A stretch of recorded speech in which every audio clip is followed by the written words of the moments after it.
My goodness, what's happening to the neighborhood bookstore?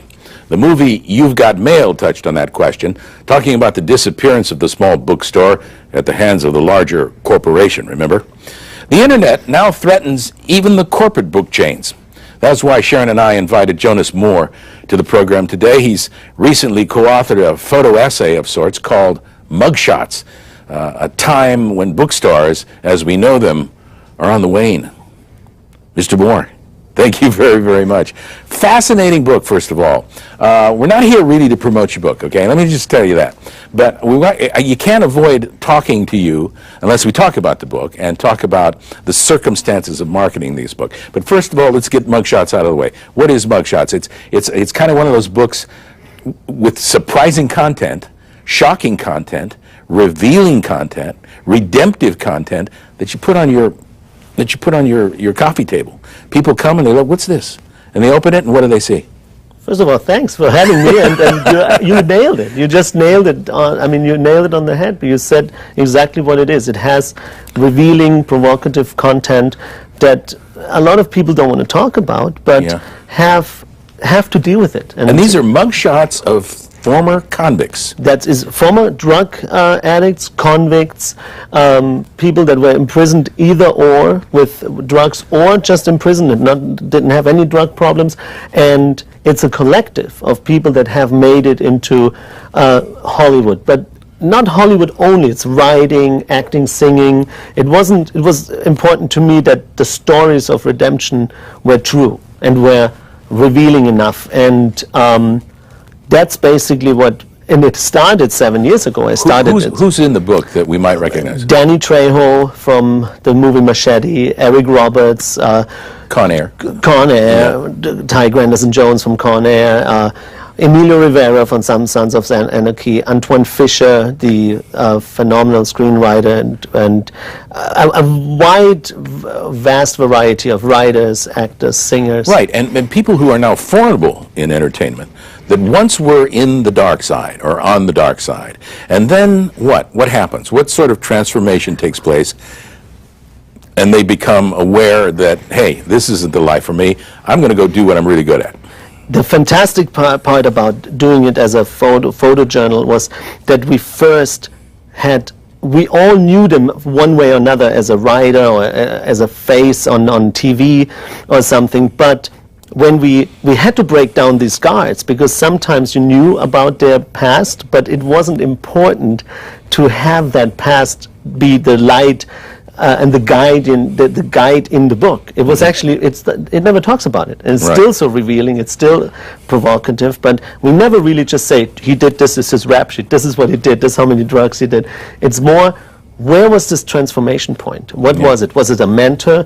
Was it the family? Was it inner creativity? Was it something completely different? And they're all different. It's like there's hardly one. I mean, there's some of naturally the programs helped. A lot of the drug rehabilitation programs helped.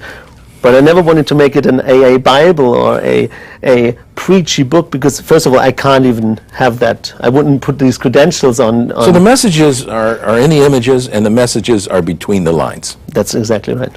That's exactly right. You have a rap sheet, you go to jail or a prison, and you get paroled, and you walk into the Bank of America and go, I want a job, and they go, are you kidding? But yet, you can have a troubled life, come out of prison, become a screenwriter or a director or an actor, and nobody says anything. What's the difference? I mean, why can it happen in entertainment and not in more traditional jobs? This is exactly, now you said it again, this is exactly what fascinated me about the topic, about the book, is that I've met these people and I realized what they've done and what they actually overcame twice hardship and made it into something. And then to make it into Hollywood is a whole nother ball game. To make it twice, out of jail and then into another industry that's so hard. But like you just said, the problem is it embraces it. At least athletes, actors, writers, they don't get asked a rap sheet. Exactly. And they probably even can bring more into it from the experience so that it has a realistic approach to the creativity. And most of them are social helpers. They are out there promoting, helping kids not follow their original way. And so they have the voice, and they can use the voice so strongly. Oh, great. I want to talk to you now about the whole process of selling your book.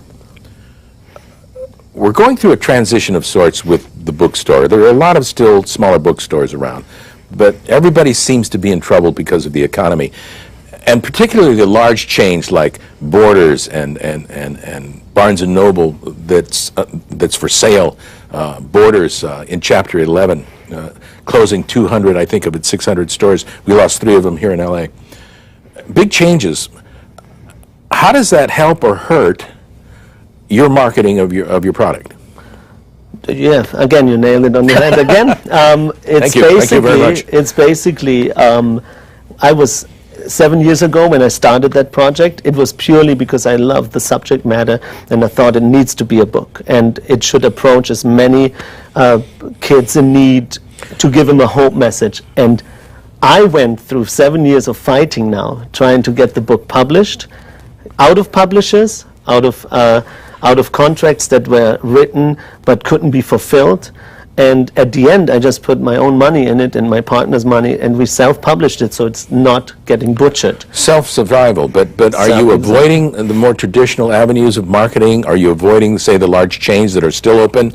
Are you going to the internet and saying, buy my book here? How does it work now for someone and anyone else like you that wants to market a product of this sort? It's gotten really hard because the traditional methods all fell away in the process of publishing this book, and it was very interesting to see. We had to reinvent it constantly. We had to reinvent the marketing, use the viral computer, all the stuff you can do online with the viral marketing, using every facet of it, doing book signings, doing exhibits with the show, and trying to get the book into the right hands like this. And it is hard because now every time you have such a massive product list out there that you have to compete with now, because it's great to be viral, it's great to be online, but you're also competing with probably 800 titles showing up every day that are great and worth reading. And then there's the software where they can buy your book, but they don't have the book. It's downloaded to their little devices, which they can read. Exactly. What a brave new world, huh? Exactly, but that's another great facet of it. We are trying to do a book from Mugshots where we also can use this component, because we have those voices recorded of these amazing characters, so it gives you another level. So you could actually use the images and the text also wider and broader than in the book format, to tell a little bit more about each person and hear the voices. Let's talk about the cultural phenomenon of places like bookstores, where you might wander to relax, meet a friend, have some coffee, chit-chat about this or that, go to a bookstore, you browse around, you look at this wonderful, diverse selection of just about every subject imaginable in mankind, and it's all going away. It's all disappearing. Instead, we have a 13-inch screen in front of us, and that's our world.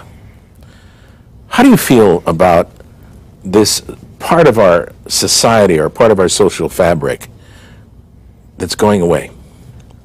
Very, very sad. As much as I embrace the new technology and love the fast-paced world of the internet and online books, and I think it's a valuable tool to overwrite problems in publishing from big corporations that hold you back, I think at the same time we gotta be able to hold strong and keep moving on supporting local bookstores because it does have a community. It's so important for the community.